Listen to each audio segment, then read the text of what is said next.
Hello everyone, my name is Riddhi. इस lecture में हम लोग 2020 50-50 सीरीज़ के मॉडर्न हिस्ट्री के टॉपिक्स डिस्कस कर रहे हैं and this is lecture 11 British policy for local bodies. Okay so बहुत सारे टॉपिक्स हम लोग ऑलरेडी कवर कर चुके हैं। इसमें 70 मोस्ट इंपॉर्टेंट टॉपिक्स हम लोग पढ़ रहे हैं, high yielding topics for prelims. तो हर साल इन टॉपिक्स में से कुछ ना कुछ क्वेश्चन ज़रूर आता है। हर साल टॉपिक्स रिपीट होते हैं यूपीएससी प्रीलिम्स में, इसी वजह से ये सारे टॉपिक्स करके जाना आपके लिए ज़रूरी है। ठीक है, तो ये बेसिकली एक रिविजन टाइप का कोर्स है जो टॉपिक्स आपको बार बार करने हैं। और इस कोर्स की अगर आपको इन्फॉर्मेशन चाहिए तो आप synopsisis.in पर जाकर ये इन्फॉर्मेशन ले सकते हैं। दिस synopsisis.in, यहाँ पर आप स्पेशल कोर्सेज में जाओगे तो 2020 एंड 50-50 कोर्स में जो भी आपको इन्फॉर्मेशन चाहिए इस कोर्स के रिगार्डिंग वो सब आपको मिल जाएगी। और जो लोग खुद से प्रिपेयर कर रहे हैं उनके लिए यहाँ पर टॉपिक लिस्ट है। तो अगर आप खुद से प्रिपेयर कर रहे हैं, ये टॉपिक लिस्ट आप नोट कर लेना और यही टॉपिक्स आपको बार बार रिवाइज़ करने हैं। ऑलराइट, तो ये सभी सब्जेक्ट्स के टॉपिक्स हैं। So let's get back to our lecture now. तो British policy for local bodies में मेनली जो आइडिया था यहाँ पर लोकल बॉडीज़ के लिए वो था डिसेंट्रलाइजेशन लाना। और ये आइडिया ऑलरेडी यूरोप में भी सक्सेसफुल था, ये लोग देख चुके थे। तो इसी वजह से ये आइडिया डिसाइड किया गया कि इंडिया में भी लाया जाएगा।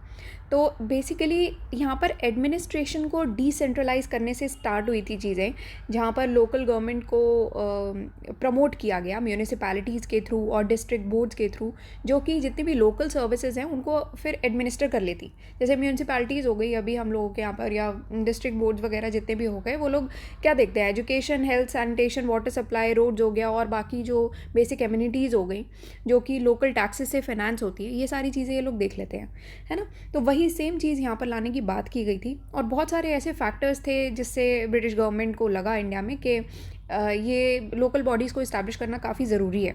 कौन कौन से फैक्टर्स थे इसमें मैं आपको थोड़ा सा बता देती हूँ इसका बैकग्राउंड। कि सबसे पहला फैक्टर जैसे था कि फ़िनेंशियल डिफ़िकल्टीज़ काफ़ी फेस करनी पड़ रही थी ब्रिटिशर्स को। तो फिनेंशियल डिफ़िकल्टीज़ हो रही थी, सबसे पहला फैक्टर ये था।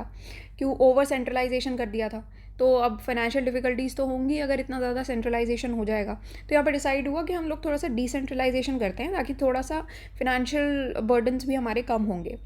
अब साथ ही साथ जितनी भी सिविक कम्युनिटीज़ थी यूरोप में वो सारी ऑलरेडी सक्सेसफुल थी, तो इसीलिए डिसाइड हुआ कि इन सबको इंडिया में भी ट्रांसप्लांट कर दिया जाएगा।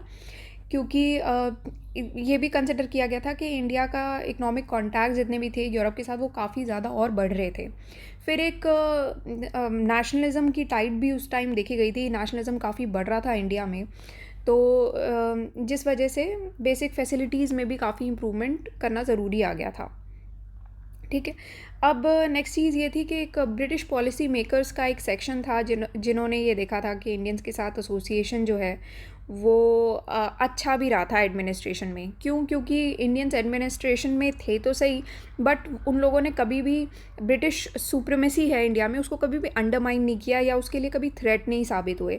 इस वजह से वो लोग ये भी इसको एक एज अ टूल यूज़ करना चाह रहे थे कि जितना भी पॉलिटिसाइजेशन हो रहा है इंडियंस में उस पर हम लोग चेक भी रख पाएंगे कि कितना हो रहा है, कब कितना हो रहा है, ताकि कोई रेवोल्यूशन ना आ जाए या फिर ये लोग रिबेल्स ना बन जाए। तो इस वजह से यहाँ पर ये देखा गया कि इंडियंस को एडमिनिस्ट्रेशन में रखना एक अच्छी चीज़ हो सकती है। अब साथ ही साथ लोकल टैक्सेस जितने भी थे उसको लोकल वेलफेयर के लिए यूटिलाइज़ करना, वो भी चीज़ देखी गई। क्योंकि ताकि कुछ ऐसा क्रिटिसिज्म ना ड्रॉ हो जाए इंडियंस की तरफ से, या फिर ऐसा ना लगे कि ब्रिटिशर जो है वो हमारे लिए कुछ कर ही नहीं रहे, या फिर रिच अपर क्लासेस को टैक्स नहीं लगा रहे हैं, वो सब चीज़ें ना हो। इस वजह से लोकल टैक्सेस का यूटिलाइजेशन करना ज़रूरी था। तो डिसेंट्रलाइजेशन इसी वजह से आने लगा था। तो ये सब चीज़ें यहाँ पर मेंशन की गई हैं कि क्रिटिसिज्म ना आए ब्रिटिश रूलिंग में मासेस के द्वारा। ठीक है, और साथ ही साथ कोई एब्सोल्यूट पावर ट्रांसफ़र नहीं हुई थी इस टाइम पर। अब जो एक्ट्स आई थी इसी रिगार्ड में उनके बारे में हम देख लेते हैं। तो एक्ट ऑफ 1861 आती है जिसमें फिनेंशियल डिसेंट्रलाइजेशन का जो आइडिया होता है उसको इंट्रोड्यूस किया जाता है। और इसके अकॉर्डिंगली, इस एक्ट के अकॉर्डिंगली लोकल बॉडीज़ फॉर्म हुई थी। बट मोस्टली ये सारी लोकल बॉडीज़ डीएम के द्वारा रेगुलेट और हेड की जा रही थी। ठीक है, तो इसी पीरियड में लोकल बॉडी सबसे पहले फॉर्म भी हुई थी और ज़्यादातर केसेस जो है वो ऐसे हुए थे कि जिसमें नॉमिनेटेड मेंबर्स थे और डिस्ट्रिक्ट मजिस्ट्रेट जितने भी थे उनके द्वारा ये रेगुलेट और हेड किए जा रहे थे। तो इसी वजह से ये भी देखा जा रहा था कि ये बेसिकली एक एडिशनल टैक्स कलेक्शन के सिस्टम से ज़्यादा या इंस्ट्रूमेंट से ज़्यादा और कुछ थे नहीं, ठीक है। So they were mostly system of instruments of additional tax collection, बस यही सब चीज़ें चल रही थी यहाँ पर। तो पावर तो अभी भी नहीं गई ना। अब मेयोज़ रेजोल्यूशन आया था 1870 का। तो इस टाइम पर क्या था कि फ़ाइनेंशियल डिसेंट्रलाइजेशन जो था वो एक लेजिस्लेटिव डेवोल्यूशन था जो कि इंडियन काउंसिल्स एक्ट 1861 के थ्रू यहाँ पर ये ला दिया गया था, फ़ाइनेंशियल डिसेंट्रलाइजेशन। अभी मैंने आपको बताया ये चीज़। अब यहाँ पर क्या था कि जो एनुअल ग्रांट मिलता था इन लोगों को इम्पीरियल गवर्नमेंट से मिलता था। उसके बाद एनुअल ग्रांट मिलने के अलावा जो प्रोविंशियल गवर्नमेंट्स थी उनको ये ऑथराइज़ किया गया कि वो लोकल टैक्सेशन को भी ले सकते हैं ताकि अब उनका जो बजट है वो बैलेंस हो सके। तो ये मोस्टली किस कंटेक्स्ट में किया जा रहा था कि कुछ एडमिनिस्ट्रेशन के कुछ डिपार्टमेंट्स जो है उनका ट्रांसफ़र कर देते हैं, जैसे कि मेडिकल सर्विसेज हो गई, ठीक है, और एजुकेशन हो गई या रोड्स हो गई फॉर एग्जांपल, एंड जितनी भी प्रोविंशियल गवर्नमेंट्स का कंट्रोल हो गया, ये सब चीज़ें ट्रांसफ़र कर देते हैं ताकि अपना बजट जो है वो बैलेंस हो जाएगा। ओके, तो ये एक बिगनिंग थी लोकल फिनेंस की, और मेयो का जो रेजोल्यूशन था उसने इन्हीं सब चीज़ों पर एम्फेसाइज भी किया था। मेयो के रेजोल्यूशन में बेसिकली ये कहा गया था कि जो लोकल इंटरेस्ट था, सुपरविजन था, केयर था, ये अगर आपको अपने फंड्स को मैनेज करना है उसके लिए काफ़ी ज़रूरी था।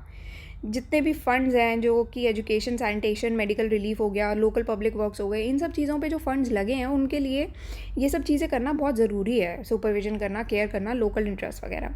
तो ये जितने भी बहुत सारी अभी प्रोविंशियल गवर्नमेंट चल रही थी, Bengal, Madras, north western province में, पंजाब में, इन सब ने म्यूनसिपल एक्ट्स निकाली ताकि ये पॉलिसी को आउटलाइन किया जा सके। तो यहाँ पर मेयो के रेजोल्यूशन में मोटा मोटा यहाँ पर यही बात की गई है कि इसने सेंट्रल और प्रोविंशियल फिनेंसेस को पूरा बाइफरकेट कर दिया था कि प्रोविंसेस के पास अब क्या आ गया था कि जितने भी लोकल टैक्सेस हैं आप वो लेवाई कर सकते हो ताकि अपना रेवेन्यू शॉर्टफॉल्स जो है या अपना बजट जो है उसको बैलेंस करो, आप रेवेन्यू शॉर्टफॉल्स को फिनांस करो। तो ये बेसिकली लोकल फिनांस की एक शुरुआत हो गई थी यहाँ पर। अब ये बाकी की प्रोविंशियल गवर्नमेंट्स थी, उन्होंने फिर लोकल बॉडीज़ फॉर्मुलेट करनी स्टार्ट कर दी। ये कुछ एग्जांपल्स हैं, आप देख सकते हो यहाँ से। अब आता है लॉर्ड लिटन, 1877 का ये टाइम होता है जिसमें लॉर्ड लिटन के टाइम पर भी और यही सब चीज़ें हुई थी। जैसे हो क्या रहा था कि बहुत सारे जैसे हेड्स ऑफ एक्सपेंडिचर थे, जैसे लैंड रेवेन्यू हो गया, एक्साइज हो गया, जनरल एडमिनिस्ट्रेशन है, लॉ एंड जस्टिस है, ये सारे जो है प्रोविंसेस को ट्रांसफ़र कर दिए गए थे 1877 में बाय लॉर्ड लिटन। अब ये सारी चीज़ें जब प्रोविंसेस के पास चली गई तो इम्पॉर्टेंट सब्जेक्ट्स और टैक्सेशन पावर्स जो है वो आप कह सकते हो प्रोविंसेस के पास गई। तो यहाँ पर इम्पॉर्टेंट चीज़ें आ जाती है जिसके वजह से प्रोविंशियल गवर्नमेंट जो है वो अब एक fixed share of income receive करेगा, ठीक है। तो कहाँ से रिसीव कर सकता है? अलग अलग सोर्सेज है, जैसे स्टैम्प्स हो गया, एक्साइज हो गया, इनकम टैक्स हो गया। तो यहाँ पर इसके अलावा, ये सब मिलने के अलावा अब प्रोविंशियल गवर्नमेंट के पास ये एक fix share of income, stamp, excise और इनकम टैक्स से भी आना स्टार्ट हो गया, ठीक है। तो यहाँ पर यही बात की गई है कि लॉर्ड लिटन के टाइम पर जो ये इंपॉर्टेंट सब्जेक्ट्स थे, टैक्सेशन पावर्स थी, वो प्रोविंसेस के पास चली गई। अब टाइम आता है रिपन के रेजोल्यूशन का, 1882। तो अब लॉर्ड रिपन जो है उनको father of local self government भी कहा जाता है इसी रेजोल्यूशन के हिसाब से या इसी रेजोल्यूशन की वजह से। तो रिपन की जो गवर्नमेंट होती है उसने प्रोविंशियल गवर्नमेंट्स को ये चाहा होता है कि प्रोविंशियल गवर्नमेंट जो है वो लोकल बॉडीज़ के केस में वही same principle of financial decentralisation apply करें जो कि लॉर्ड मेयो की गवर्नमेंट ने उनके साथ किया था। तो बेसिकली आप ये कह सकते हो कि रिपन का जो रेजोल्यूशन था 1882 का, उसने मेयो का जो रेजोल्यूशन था 1870 का, उसको पूरी तरीके से सपोर्ट किया था। तो इसने लोकल बॉडीज़ को मिनिमम ऑफिशियल इंटरफेरेंस की तरह डेवलप किया कि लोकल बॉडीज़ जितनी भी डेवलप होंगी तो यही सेम चीज़ उन्होंने एडवोकेट किया ताकि एडमिनिस्ट्रेशन इम्प्रूव हो पाए और एक instrument of political and popular education की तरह ये बॉडीज़ डेवलप हो। तो मेन पॉइंट्स इन रेजोल्यूशन के ये सारे थे। साथ ही साथ कुछ पावर्स भी दी गई यहाँ पर ताकि कुछ टैक्सेस और ड्यूटीज़ भी ये लोग लेवाई कर सकें। उसके बाद इस पूरे रेजोल्यूशन के हिसाब से जितने भी नॉन ऑफिशियल मेंबर्स थे उनको मेजॉरिटी में होना ज़रूरी था और उनको चेयरमैन की तरह एक्ट करना था यहाँ पर। अब ऑफिशियल्स भी ये रिक्वायर्ड थे कि वो इलेक्शन में इलेक्शन इंट्रोड्यूस कर सकते हैं टू इलेक्ट नॉन ऑफिशियल्स। तो ऑफिशियल्स तो थे ही यहाँ पर, साथ ही साथ नॉन ऑफिशियल्स को भी इलेक्ट करने की यहाँ पर पावर दी गई थी। ऑफिशियल एग्जीक्यूटिव्स जितने भी थे वो माइनॉरिटी से ही थे ज़्यादातर, और ऑफिशियल परमिशन रिक्वायर्ड थी कुछ पर्पसेस के लिए, जैसे कि अगर आपको टैक्सेस बढ़ाने हैं या नए टैक्सेस लाने हैं तो उस चीज़ के लिए आपको ऑफिशियल परमिशन की ज़रूरत थी। ठीक है, अब साथ ही साथ रेवेन्यू का डेवल्यूशन कैसे हुआ था या रेवेन्यू जो है वो कैसे डिवाइड हो गया था यहाँ पर, वो चीज़ करी गई है। जैसे जनरल था, एक तो रेवेन्यू सेंटर के पास था, एक प्रोविंशियल था, एक कॉमन था। अब इस एक्ट के साथ प्रॉब्लम्स क्या थी कि फ्रेंचाइजी काफ़ी लिमिटेड थी, ऑफिशियल कंट्रोल रिटेन किया गया था, नॉन ऑफिशियल्स का रोल बहुत ज़्यादा था नहीं, निगलेक्ट कर दिया गया था। इसी वजह से ब्यूरोक्रेसी ने ज़्यादा सपोर्ट किया नहीं रिपन को।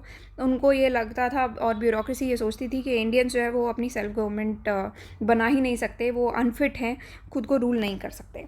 तो ये पूरा रिपन के टाइम की ये बातें थी। तो मोटा मोटा अगर आपको याद रखनी है तो ये सब चीज़ें याद रखनी है कि लोकल बॉडीज़ का ऐसे डेवलपमेंट हुआ था कि एडमिनिस्ट्रेशन को इम्प्रूव करें, पॉलिटिकल पॉपुलर एजुकेशन के इंस्ट्रूमेंट की तरह भी लोकल बॉडीज़ का डेवलपमेंट हो। फिर जितना भी लोकल अफेयर्स की जो एडमिनिस्ट्रेशन की पॉलिसी थी अर्बन और रूरल एरियाज़ के थ्रू, इसमें डेफिनेट ड्यूटीज़ लगाई जाएँ सभी लोगों की, और सूटेबल सोर्सेज ऑफ रेवेन्यू भी लगाई जाए कि भैया आपकी ये ड्यूटी है, आपको इतना रेवेन्यू मिलेगा, वो चीज़। नॉन ऑफिशियल्स जो है उनको मेजॉरिटी में रखा गया इन बॉडीज़ में, जिनको इलेक्ट भी किया जा सकता था अगर ऑफिशियल्स को ये लगता है कि हाँ इलेक्शंस में इंट्रोड्यूस करना ज़रूरी है, बट अगेन उनका रोल काफ़ी निगलेक्ट किया गया। नॉन ऑफिशियल जो है उनको भी इन बॉडीज़ में चेयरपर्सन की तरह इंट्रोड्यूस किया गया और ऐसे एक्ट किया गया। अब ऑफिशियल इंटरफेरेंस जो है उसको बहुत ज़्यादा मिनिमम रखा गया, और सिर्फ इसलिए रखा गया कि ताकि आपका जितने भी लोकल बॉडीज़ का जो एक्ट्स हैं उसको रिवाइज़ किया जा सके, चेक रखा जा सके। पॉलिसीज़ को डिक्टेट करने के लिए ये चीज़ नहीं की गई थी। साथ ही साथ जितना भी ऑफिशियल एग्जीक्यूटिव सैंक्शन था कुछ केसेस में जैसे रिक्वायर्ड होता है, जैसे आपको लोन्स बढ़ाने हैं या फिर म्यूनसिपल जो भी प्रॉपर्टी हो गई उसको एलिनेट करना है या फिर नए टैक्सेस लगाने हैं, यही सारी चीज़ें जो मैंने आपको बताई थी, रूल्स वगैरह फ्रेम करने हैं। ठीक है, तो ये सब चीज़ों के लिए आपको एक ऑफिशियल एग्जीक्यूटिव सैंक्शन की नीड होती थी। तो ये पूरा रेजोल्यूशन इस टाइम पर चल रहा था। अब रॉयल कमीशन आती है 1908 की, जिसके चेयरमैन होते हैं हॉब हाउस। अब जो रॉयल कमीशन होती है ये यहाँ पर ये बात करते हैं डिसेंट्रलाइजेशन की, मोस्टली ये कमीशन होती है जिसमें जितने भी फिनेंशियल रिसोर्सेज होते हैं, यहाँ पर क्या है, लैक ऑफ फिनेंशियल रिसोर्सेज थे। तो ये एक क्या था, एक बाधा सी बन रहा था कि लोकल बॉडीज़ की इफेक्टिव फंक्शनिंग में जब फिनेंशियल रिसोर्सेज ही नहीं है तो लोकल बॉडीज़ का फंक्शन करना, अच्छे से फंक्शन करना बहुत डिफिकल्ट हो जाता है। तो इसी वजह से कमीशन ने, ये रॉयल कमीशन ऑन डिसेंट्रलाइजेशन आई, इसने कुछ रिकमेंडेशंस दिए थे। यहाँ पर कहा गया था, सजेस्ट किया गया था कि जितनी भी ज़्यादा से ज़्यादा पावर्स है उसको डिवैल्यूएट किया जाए। कहाँ कहाँ पर, पंचायत में मिनिमम कंट्रोल रखा जाए टैक्सेशन पावर्स पर। ठीक है, तो सबसे पहली चीज़ तो यही हो गई कि ये एम्फेसाइज़ किया गया कि विलेज पंचायत जो है उनको ज़्यादा पावर्स अभी दी जाए, जैसे कि जुडिशियल जुरिस्डिक्शन हो गया छोटे मोटे केसेस में, या फिर एक्सपेंडिचर इनकर करना हो गया जो छोटे मोटे विलेज के काम हो जाते हैं, या फिर विलेज के स्कूल हो गए, या फिर फ्यूल फॉडर रिजर्व्स वगैरह हो गए, उसके लिए मतलब इनको पावर दी गई पंचायत को कि आप अपना देखो। ठीक है, तो पंचायत को कुछ एडिक्वेट सोर्सेज ऑफ इनकम देना बहुत ज़रूरी हो गया था, यहाँ पर ये बात की गई। अब इन्होंने ये एम्फेसाइज़ किया कि सब डिस्ट्रिक्ट बोर्ड्स की क्या इम्पोर्टेंस होती है, कि सब डिस्ट्रिक्ट बोर्ड्स हर एक तालुका में, हर एक तहसील में इस्टेब्लिश होने ज़रूरी हैं। उनकी अलग अलग सेपरेट स्पेसिफिक ड्यूटी होनी चाहिए और सेपरेट सोर्सेज ऑफ रेवेन्यू होने चाहिए सब डिस्ट्रिक्ट बोर्ड और डिस्ट्रिक्ट बोर्ड्स के लिए। तो एक सब डिस्ट्रिक्ट बोर्ड को एक इम्पॉर्टेंट टूल ऑफ एडमिनिस्ट्रेशन की तरह यूज़ करना शुरू हो गए थे ये। ठीक है, अब जो नया टैक्स प्रपोज़ल था वो यहाँ पर रिजेक्ट हो गया था। तो यहाँ पर इन लोगों ने अर्ज किया था, ये रॉयल कमीशन ने, कि जितने भी एग्जिस्टिंग रिस्ट्रिक्शंस हैं उनकी पावर्स पे कि वो टैक्स नहीं लगा सकते या इंक्रीज़ और डिक्रीज़ नहीं कर सकते हैं, तो वो विड्रॉल करने की मांग की गई कि ये पावर्स ऑफ टैक्सेशन में जो रिस्ट्रिक्शंस है उनको विड्रॉ कर लिया जाए। और जितने भी रेगुलर ग्रांट्स एंड एड हैं प्रोविंशियल गवर्नमेंट से except for undertaking large projects, उनको उनकी जो रुकाव आ रहा है उस पर भी आपको विड्रॉ करना है। अब ये सारी चीज़ें आई कि नया tax proposal all in all reject हो गया था। और जितने भी म्यूनिसिपैलिटीज़ थी उनको भी ये कहा गया कि वो कुछ प्राइमरी एजुकेशन हो गई उसकी रिस्पॉन्सिबिलिटी ले सकती हैं अगर वो चाहें तो, मिडिल वर्नाकुलर स्कूल्स हो गए तो उनकी रिस्पॉन्सिबिलिटी ले सकती हैं। अदरवाइज़ गवर्नमेंट जो है वो जितने भी उनके पास काम थे, जैसे सेकेंडरी एजुकेशन, हॉस्पिटल्स रिलीफ हो गया, पुलिस हो गया, वेटनरी वर्क्स हो गया, उनसे भी रिलीफ कर देगी। ठीक है, अब नेक्स्ट है रेजोल्यूशन ऑफ मे 1918 का ये रेजोल्यूशन होता है।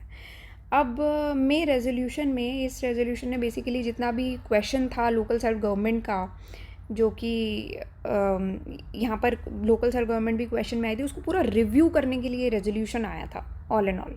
ठीक है, तो 1970 में जो अनाउंसमेंट हुई थी जिसकी वजह से ये जो कॉन्स्टिट्यूशनल एडवांस का जो फ्यूचर डायरेक्शन को डिक्लेयर किया गया था कि रिस्पॉन्सिबल गवर्नमेंट अब आनी चाहिए इंडिया के लोगों के लिए, और जो पहला स्टेप था प्रोग्रेसिव रियलाइजेशन के तरफ कि एक रिस्पॉन्सिबल गवर्नमेंट हमें चाहिए, तो वो एक लोकल सेल्फ गवर्नमेंट की स्फेयर में ही लिया गया था। तो इस रेजोल्यूशन ने ये सजेस्ट किया था कि लोकल बॉडीज़ जो है उसको रिप्रेजेंटेटिव के तौर पे बनाया जाएगा और एक नॉमिनल अथॉरिटी जो है वो नहीं रखी जाएगी उनमें। तो इस रेजोल्यूशन में ये सपोर्ट किया गया 3 चीज़ें। सबसे पहले कि लोकल बॉडीज़ की तरफ मिनिमम कंट्रोल होना चाहिए, उनको लोकल बॉडीज़ को आपको रियल बनाना है, नॉमिनल अथॉरिटीज़ की तरह नहीं रखना है, और उनको उनकी मिस्टेक से ही लर्न करने का एक चांस देना ज़रूरी है। अब नेक्स्ट आता है एक्ट ऑफ 1919। तो आपको पता होना चाहिए एक्ट ऑफ 1919 क्या था, डायरकी में था। लोकल सेल्फ गवर्नमेंट जो है उसको एक ट्रांसफ़र सब्जेक्ट बनाया गया था इस एक्ट के through under popular ministerial control. तो government of India act of 1919 आया था, इसमें लोकल सेल्फ गवर्नमेंट को ट्रांसफ़र सब्जेक्ट बना दिया गया था, बट फाइनेंस जो है वो अभी भी एक रिवर्स सब्जेक्ट था। तो इस वजह से ज़्यादा पावर्स अभी भी इंडिया के हैंड में नहीं थी, इंडिया के हाथों में बहुत ज़्यादा पावर थी नहीं। तो हर एक प्रोविंस जितना भी था उसको ये अलाउ किया गया कि आप अपना लोकल सेल्फ गवर्नमेंट या लोकल सेल्फ इंस्टीट्यूशंस जो है वो आप अपना डेवलप करो, जितनी भी आपकी प्रोविंशियल नीड्स या रिक्वायरमेंट्स हैं उस हिसाब से आप अपनी लोकल सेल्फ गवर्नमेंट डेवलप करो। बट इसके बावजूद अगर फाइनेंस जो है वो एक रिजर्व सब्जेक्ट था, एक चीज़ यहाँ पर कर लो, ये रिजर्व्ड सब्जेक्ट है, रिवर्स सब्जेक्ट नहीं है, रिजर्व सब्जेक्ट था अभी भी। तो उसकी वजह से जो एग्जीक्यूटिव काउंसिलर के पास पावर्स थी, तो इंडियन मिनिस्टर जो है वो ज़्यादा कुछ कर नहीं सकते थे लोकल सेल्फ गवर्नमेंट के स्फेयर में। क्योंकि फंड्स ही नहीं थे उनके हाथ में, है ना। तो वहाँ पर भी एक ये रुकावट थी। 1924 में आती है एक कंटोनमेंट एक्ट, और उसके बाद आता है एक साइमन कमीशन 1930 का। इसका बता देती हूँ। अब साइमन कमीशन ने ये पॉइंट आउट किया कि विलेज पंचायत में कुछ प्रोग्रेस नहीं हो रही, एक्सेप्ट कुछ जगहें थी जहाँ पर थोड़ी सी प्रोग्रेस देखी गई थी, जैसे यूपी था या बंगाल था, मद्रास था, यहाँ पर फिर भी प्रोग्रेस देखी गई थी। बट बाकी जगहों पे विलेज पंचायत में कोई प्रोग्रेस नहीं देखी जा रही थी। वही सेम चीज़ साइमन कमीशन ने 1930 में पॉइंट आउट की। तो इस कमीशन ने सजेस्ट की थी कुछ चीज़ें कि आपको प्रोविंशियल कंट्रोल और बढ़ाना चाहिए लोकल बॉडीज़ के ऊपर, ताकि एफिशिएंसी और बढ़ सके। अब ये जो पूरी कमीशन थी इसने ये देखा कि लोकल बॉडीज़ में सिंस प्रोग्रेस नहीं हो रही, गवर्नमेंट कंट्रोल बढ़ाया जाए ताकि एक बेटर आउटपुट आए। एग्जाम्पल इन्होंने यहाँ पर इंग्लैंड का दिया। तो कमीशन ने ऑलरेडी यहाँ पर क्या किया था कि जितना भी इलेक्टेड मेंबर्स थे उनके रिलेक्टेंस पे पॉइंट आउट किया था कि लोकल टैक्सेस नहीं लगा रहे हैं। तो ये सब चीज़ें उन्होंने कहा था कि मैनेजमेंट जो है आपकी फाइनेंसेस की, लोकल बॉडीज़ की, वो काफ़ी ज़्यादा ख़राब होती जा रही है जब से आपके 1919 के जो रिफॉर्म्स इंट्रोड्यूस हुए हैं उसके बाद से, मतलब कि डायरकी के बाद से, ये इन्होंने कहा था। तो ये सब चीज़ें यहाँ पर चल रही थी। उसके बाद आता है एक्ट ऑफ 1935। 1935 का जो एक्ट होता है इसमें provincial autonomy government of India 1935 act के बाद इसमें और ज़्यादा लोकल सेल्फ गवर्निंग इंस्टीट्यूशंस को और डेवलपमेंट देखा जाता है यहाँ पर। तो एक फर्दर इम्पीटस दिया जाता है टू लोकल सेल्फ गवर्नमेंट, इसमें लोकल सेल्फ गवर्नमेंट को एक प्रोविंशियल सब्जेक्ट बना दिया। ठीक है, फाइनेंस पोर्टफोलियो जो था वो पॉपुलर मिनिस्ट्रीज़ के कंट्रोल में था और उसको लोकल बॉडीज़ के लिए भी यूज़ किया जा सकता था। अब टैक्सेशन का भी डिमार्केशन हुआ प्रोविंशियल और लोकल फाइनेंसेस के बीच में, जो 1990 में हुआ था उसको स्क्रैप कर दिया गया।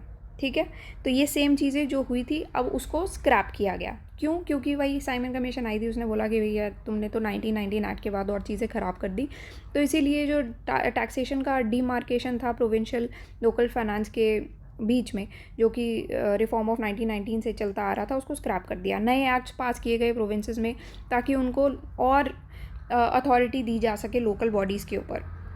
साथ ही साथ जितने भी फाइनेंशियल रिसोर्सेज थे, पावर्स थे टैक्सेशन ऑफ लोकल इंस्टीट्यूशंस के, वो मोर और लेस सेम लेवल पे ही रहे जो कि रिपन के टाइम पर थे। तो फाइनेंशियल पावर्स जो है वो इस एक्ट के द्वारा कर्ब किए गए, इस एक्ट के बाद मोस्टली कर्ब किए गए। तो कुछ नए रिस्ट्रिक्शंस लगाए गए लोकल बॉडीज़ की पावर्स पे, ताकि वो जितने भी उनके पास पावर्स थी कि वो कुछ टर्मिनल टैक्सेस लगा सकते थे ट्रेड्स पर, कॉलिंग्स एंड प्रोफेशंस पर, म्यूनसिपल प्रॉपर्टी पर, उसको थोड़ा सा यहाँ पर नए रिस्ट्रिक्शंस इस पावर पर, लोकल बॉडीज़ की पावर पर लगा दिए गए। तो प्रोविंशियल गवर्नमेंट जो थी उन्होंने ये लिबरल पॉलिसी जो था कि वाइड पावर्स ग्रांट करने का टैक्सेशन के लिए लोकल इंस्टीट्यूशन, ये सबको इग्नोर किया था काइंड ऑफ। तो यहाँ पर डिसेंट्रलाइजेशन कमीशन आई थी 1908 में, जिसने ये सारी पावर्स दी थी, वो इग्नोर सा कर दिया था प्रोविंशियल गवर्नमेंट ने उसको। तो ये चीज़ यहाँ पर देखी गई थी। तो मोस्टली इन्हीं सब चीज़ों की बात की गई है यहाँ पर। तो गवर्नमेंट ऑफ इंडिया एक्ट 1935 और थोड़े से कंट्रोल और थोड़ी सी चीज़ें यहाँ पर लेकर के आई थी, न्यू रिस्ट्रिक्शंस लेकर के आई थी, फिनेंस पोर्टफोलियो लेकर के आई थी कि पॉपुलर मिनिस्ट्री के कंट्रोल में आ जाता है। और मोस्ट इम्पॉर्टेंट चीज़ यहाँ पर ये थी कि लोकल सेल्फ गवर्नमेंट को प्रोविंशियल सब्जेक्ट बना दिया जाता है, क्योंकि ये जताया जाता है कि भैया लोकल सेल्फ गवर्नमेंट अब तुम्हारे बस की बात नहीं है, तुम दे दो प्रोविंशियल सब्जेक्ट में ले आओ उसको। ठीक है, तो यहाँ पर हमने इतना पढ़ा है इसके बारे में। नेक्स्ट लेक्चर में हम लोग नेक्स्ट टॉपिक डिस्कस करेंगे। So that's all for today and thank you for watching the lecture.